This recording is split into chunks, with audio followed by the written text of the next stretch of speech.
तो यहाँ पर हमारे पास 5वें नंबर का प्रश्न है। 5वें नंबर का प्रश्न क्या कह रहा है और जरा हम बातें करते हैं और समझते हैं कि अगर इस तरह का प्रश्न पूछा जाए तो किस प्रकार से हम लोग कर सकते हैं।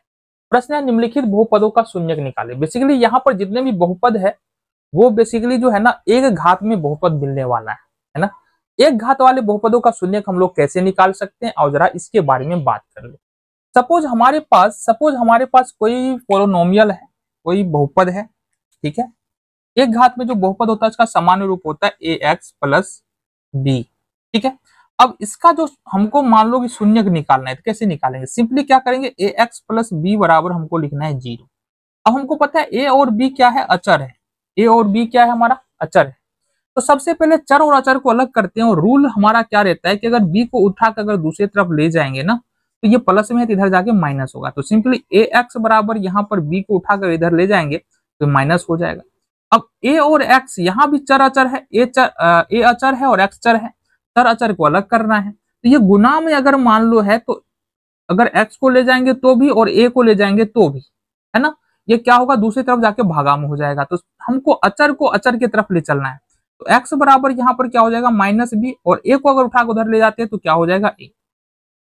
तो सिंपली करना क्या है शून्यक निकालने के लिए, सिंपली हमको करना ये है कि जो भी बहुपद दिया उसके बराबर में 0 लिखना है, एक इक्वेशन की तरह बन जाएगा और उस इक्वेशन को सोल्व कर देंगे, आ जाएगा बहुपद का मान। कैसे, आ जाओ जरा बात करें।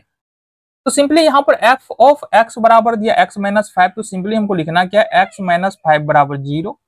5 को उठा के दूसरी तरफ शिफ्ट करते हैं तो x बराबर कितना आता है हमारे पास 5। बिल्कुल आसानी से ये वैल्यू निकल के आ रहा है।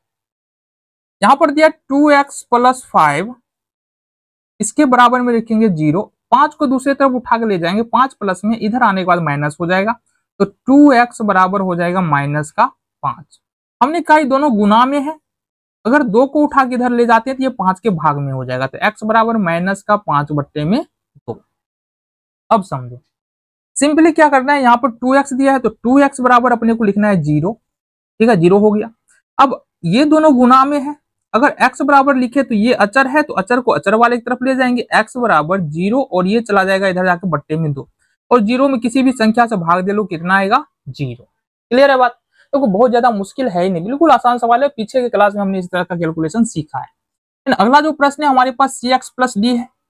क्या है, cx प्लस डी बराबर में 0 डालेंगे तो सबसे पहले d को अपन उठा के इधर ले जाएंगे तो cx बराबर हो जाएगा माइनस डी, ये प्लस में है दूसरी तरफ जाके माइनस में d। देन x बराबर अगर लिखना है तो c और x के बीच में गुना का चिन्ह, c को दूसरी तरफ ले जाएंगे तो माइनस d और ये गुना में इधर आगे भाग में बट्टे में c हो जाएगा। क्लियर है बात? आगे बढ़ो जी।